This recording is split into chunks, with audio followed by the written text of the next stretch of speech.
राम राम राम राम राम राम राम राम राम नारायण नारायण। सामान्य धर्म के सिवाय दूसरे का स्वाभाविक कर्म पर धर्म भयावह है, क्योंकि उसका आचरण शास्त्र निषिद्ध और दूसरे की जीविका को छीनने वाला है।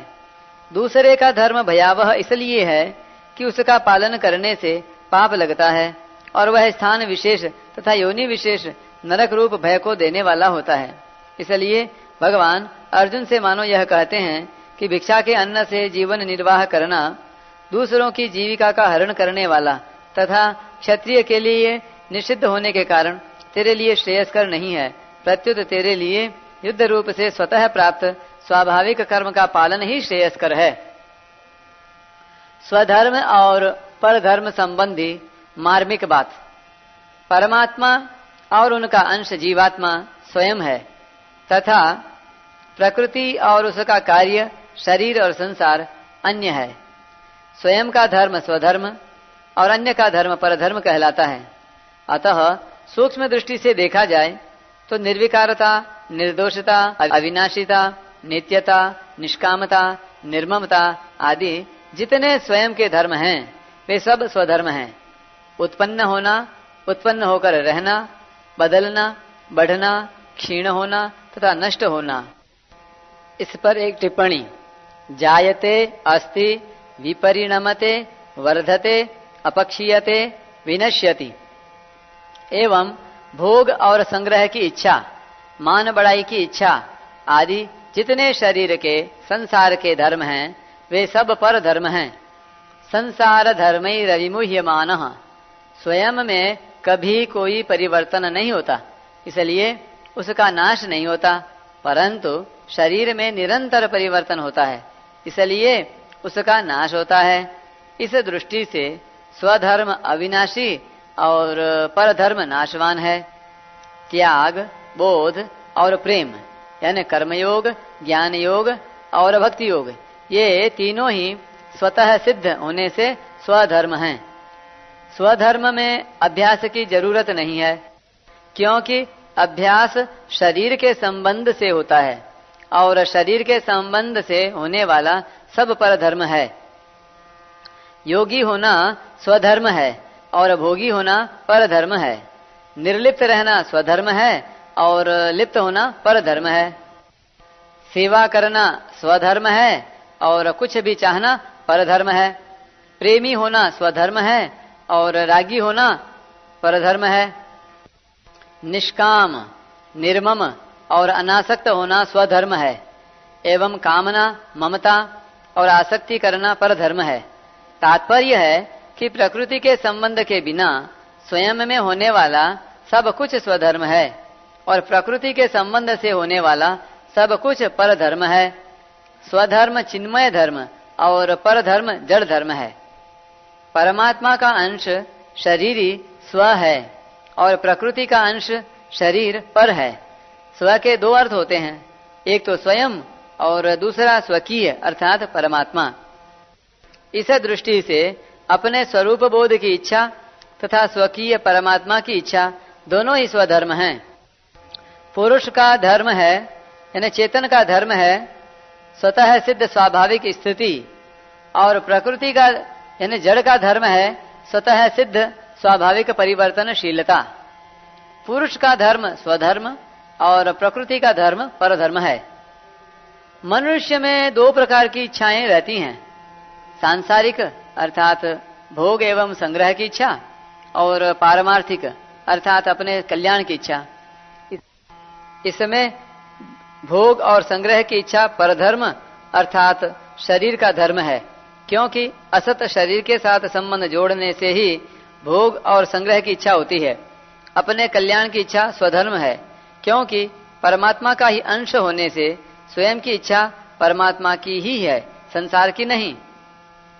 स्वधर्म का पालन करने में मनुष्य स्वतंत्र है, क्योंकि अपना कल्याण करने में शरीर, इंद्रियां, मन, बुद्धि आदि की आवश्यकता नहीं है, प्रत्युत इनसे विमुख होने की आवश्यकता है। परंतु परधर्म का पालन करने में मनुष्य परतंत्र है, क्योंकि इसमें शरीर, इंद्रियां, मन, बुद्धि, देश, काल, वस्तु, व्यक्ति आदि की आवश्यकता है।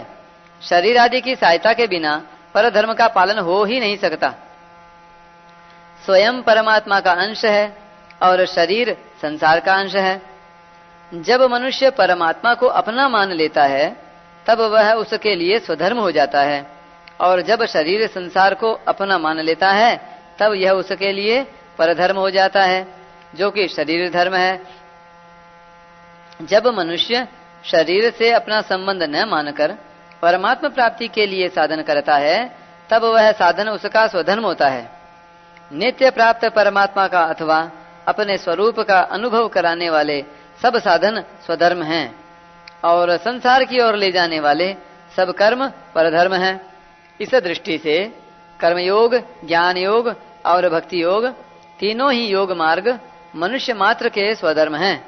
इसके विपरीत शरीर से अपना संबंध मानकर भोग और संग्रह में लगना मनुष्य मात्र का परधर्म है।